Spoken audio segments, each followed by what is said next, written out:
Hey everyone! In this video, I'll show you how to log into another Facebook account.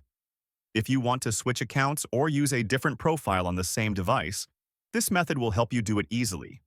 First, open the Facebook app on your phone. Now tap on the three lines, menu icon, at the top right corner. Then, scroll down and tap on Log Out. A confirmation message will appear. Tap on Log Out again. It will take a few seconds for Facebook to log you out. Once you're logged out, you'll see the login screen.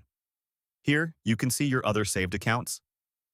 Simply tap on the account you want to log into, and it will take a few seconds to load. And as you can see, you're now logged into your other Facebook account. So that's how you can easily log in to another Facebook account on your phone. If this video helped you, don't forget to like, subscribe, and share it with your friends. Thanks for watching, and I'll see you in the next tutorial.